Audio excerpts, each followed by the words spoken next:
Hi everyone, welcome back to my YouTube channel. My name is Regina Amado. I hope you are well today and I hope you are taking good care of your health. If you are new, you are welcome. Please join the family by hitting the subscription button and the bell icon for update. If you are not new but have not subscribed, please subscribe and join the family. So now I want to thank all of you for your massive support. I felt so overwhelming seeing 100 plus subscription within 10 days. You guys are just amazing and wonderful. Thank you. From the bottom of my heart, I say thank you so much. So today I'm going to talk about peptic ulcer. Yes, it has become so prevalent that even the grandmamas in the village knows about it. If you ask any one of them, they will tell you, is it not wound in the stomach? So it has become that prevalent. It usually occurs mostly in people of middle age, that is middle-aged adult. Yes, peptic ulcer is formation of wound or sore in the lining of gastrointestinal tract, as you can say it. But is that all? What are the causes? What usually causes ulcer? Because we do link ulcer and hunger. Is hunger really the cause of peptic ulcer? Find out in this video. Don't go anywhere. Watch this video to the end.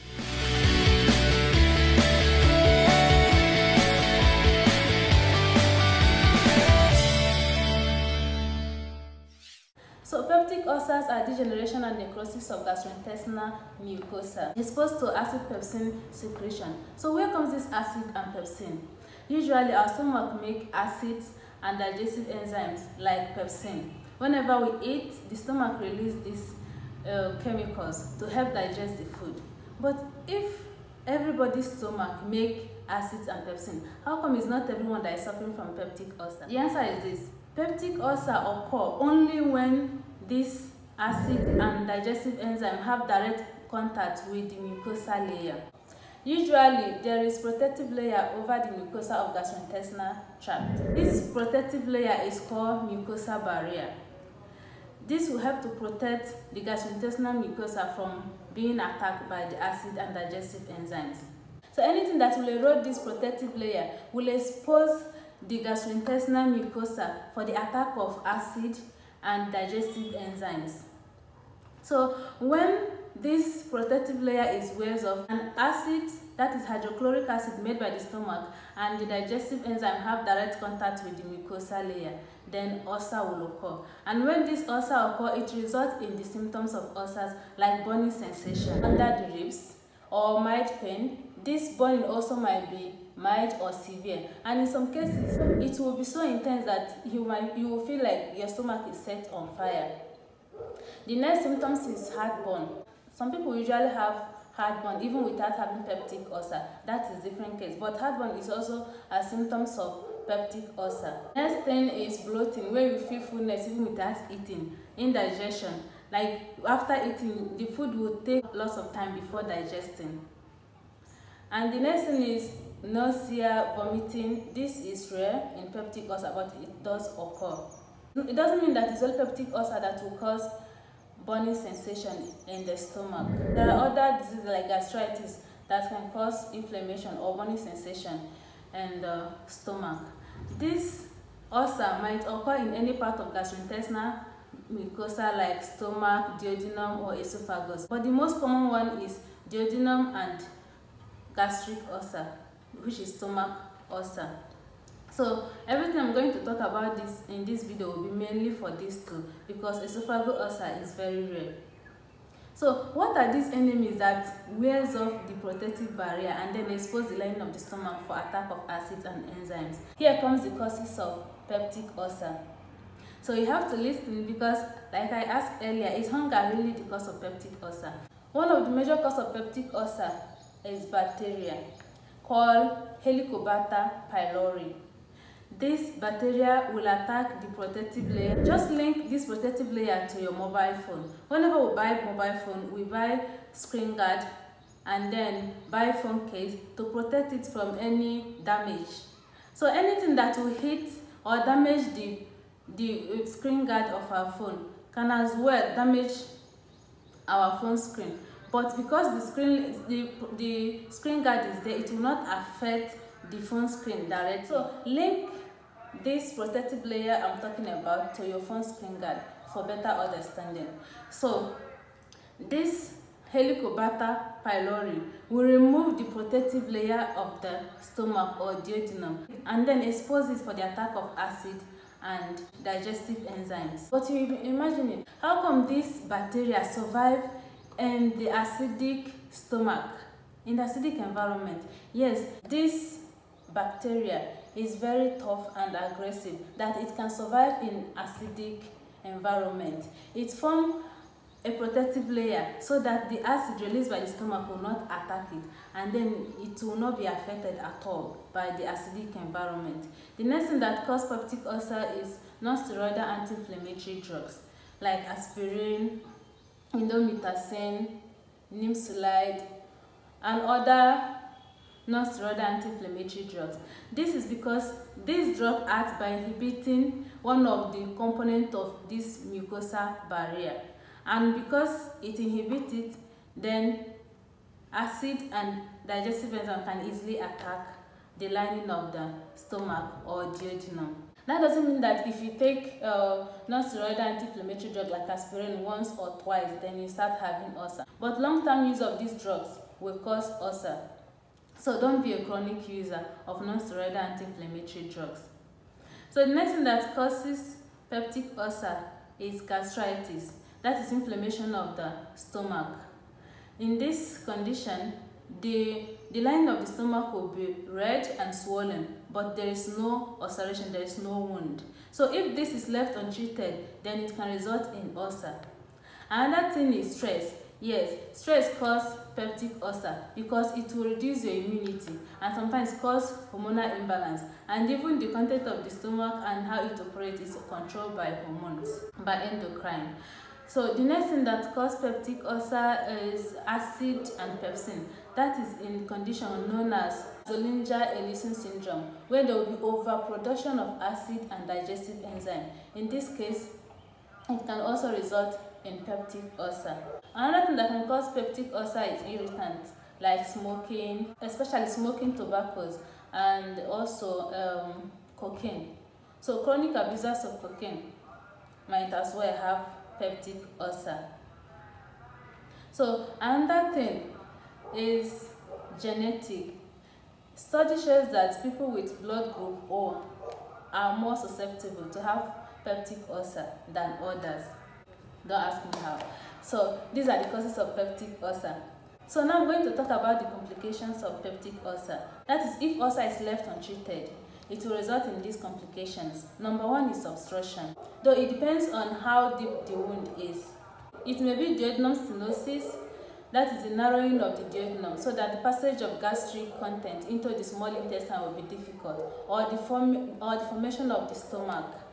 So even if the wound heals, but the wound have gone so deep, it will form scars, and that will cause deformity to the stomach, and also stenosis for the duodenum, and that again will be another problem. If the gastric content is not emptied properly into the small intestine, again it will be another problem. That means even if you eat food, the food will not go into the small intestine and get absorbed. It's a problem on its own. Another complication is hemorrhage. Hemorrhage is bleeding. It might be minor, moderate, or severe. This bleeding will lead to iron deficiency anemia. And in some severe cases, it will result in melena or occult blood vomitus. This case is when someone vomits something that looks like coffee in color, or pass stool that is sticky and dark in color. That is when there is bleeding in the stomach, and then there is excess blood, and the blood has coagulated. So the person will vomit it out, and it will be dark and brown, or will pass it through stool, and that stool will be dark and sticky as well. So if this kind of thing occurs, that means there is bleeding in the stomach or the duodenum. And if the wound goes deeper and exposes the artery, then it will result in severe bleeding, where the person will have to undergo what is called hematemesis. That is vomiting of blood, and that requires an urgent attention. It's an emergency case. Another complication is perforation. This usually occurs in the duodenum. That is formation of holes. So when this happens, then the gastric content will leak out into the surrounding peritoneal cavity, and it will start affecting other organs. And if it's not taken care of at that moment, it can even result in death. Another complication is stomach cancer or duodenum cancer, though this is rare. So these are the complications of peptic ulcer if it's left untreated. So now let's talk about the treatment of peptic ulcer. Usually, drugs used in treatment of peptic ulcers are proton pump inhibitors like omeprazole, pantoprazole, rabeprazole, and H2 blockers like cimetidine, famotidine. This drug will inhibit the synthesis of acid and their release into the stomach. So by doing this, the wound in the stomach or duodenum will have time to heal. Next drug used in treatment of peptic ulcer is antacid. This drug neutralizes the acid made by the stomach. Another drug is ulcer protectant like sucralfate, colloidal bismuth subcitrate. This drug will help to form a protective layers over the wounds and the exposed gastrointestinal mucosa so that it will not be eroded by acid secreted. Another drug is ulcer healing drug, which is carbinoxolone. This drug will help to heal the sore or the ulcer in the stomach or duodenum.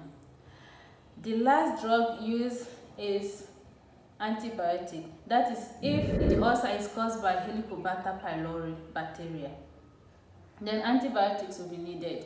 Examples are clarithromycin, erythromycin, amoxicillin, metronidazole. These are commonly used antibiotics in treatment of peptic ulcer. Also, there is combination of antibiotics and proton pump inhibitors like omeprazole. Combination of these two drugs produce maximum effect, and if treatment is taken properly, cure is assured with combination of this drug. But that doesn't mean that you should go and practice self-medication. So now let's talk about the precautions. If you find out, or maybe you feel like you have peptic ulcer, don't walk into the pharmacy shop and get drug and start treating yourself. I advise you go to the hospital and get yourself diagnosed. Confirm that you're having peptic ulcer before engaging in treatment. If you don't have access to good hospital, go to the pharmacy shop near you. Talk to the pharmacist there. Tell him or her the symptoms you are having and how long you've been having these symptoms, and allow them to prescribe drugs for you instead of buying drugs which you've searched on the internet or heard me say and then start treating yourself. And or maybe if your ulcer have been treated for a long time and it's not going, I think it's time you try antibiotics. But first, you have to discuss with a doctor or pharmacist before taking these drugs. Make sure you take your drugs properly. Take your drugs religiously. Don't skip your doses and don't quit even when you feel better. Because taking for some time and then leaving it because you feel better and wait until you have symptoms again, then you start another drug, it will not help you to heal fast. But if you take your medicine as prescribed and directed, take them properly, then cure is assured. So I advise you take your medicine properly. While you're on this treatment, avoid caffeine, which is found in coffee, and other caffeinated drinks, because this will increase acid secretion in the body. If you're a smoker, quit smoking and allow yourself to heal.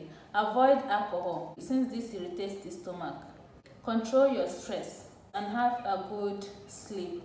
Avoid milk. It's true that some people, when they have this epigastric pain, once they take milk, they feel better. But milk actually increases acid secretion in the stomach. So avoid it for the meantime. Incorporate fruits and vegetables in your diet, but you should not include citrus fruits like oranges and lemons and tomatoes in your diet. You can take every other fruit, but these two fruits, avoid them. Avoid non-steroidal anti-inflammatory drugs for the chronic users. And if you have a condition where you must have to take these non-steroidal anti-inflammatory drugs, discuss with your doctor to find alternative anti-inflammatory or analgesic for you instead of continuously taking this drug, because it will worsen your condition. Avoid any foods that seems to irritate your stomach. like any food that increase your symptoms at all. If your ulcer is accompanied with hunger pangs, that is when you will be craving for food whenever your stomach is empty. Maybe 2 or 3 hours after eating, you feel pain, like you've not eaten for long. Then you should eat whenever you feel hungry. This usually occurs in duodenum ulcer. So whenever you feel hungry, make sure you eat at that time, even if it's just few hours after eating. Because if you don't eat, your stomach will still make acids and digestive enzyme. And what will happen when your stomach is empty? They will start attacking your mucosa layer. And avoid skipping meals. I know some people are usually busy in the office and their day are filled with activities that they can skip meal at any time, maybe in the office or anywhere. So in this case, you can get snacks near you, even if you don't have time to sit and eat properly, so that once the time you usually eat reach, you can grab something and put in your stomach, because the body learned whatever we teach it. If you usually eat by 10 a.m. in the morning, each day you don't eat by that time, your body will still make acid and digestive enzymes, and some people will usually feel hungry once that time reach. And if you don't eat, your stomach will be empty, and the digestive enzyme and acid secreted at that time will attack the lining of your stomach. So it will not be good for you to skip meal. So have a specific time at which you eat every day, and make sure you stick to it. If you heed to this advice, take your drugs properly, then cure for ulcer is assured. But whereby you ignored it, you take your medicine for like 1 or 2 days, you feel better, your symptoms goes off, and then you throw the medicine or keep it aside. And then whenever you feel the symptoms again is when you're going to continue the medicine. Or maybe you escape your medicine today, tomorrow you leave, next tomorrow you take. You are causing yourself harm than good. So please, I beg you to stick to your medicine. I hope you enjoyed this video. If you do, give me a thumb up. Subscribe to my channel, share to your friends. Thank you for watching. Stay safe. Bye bye.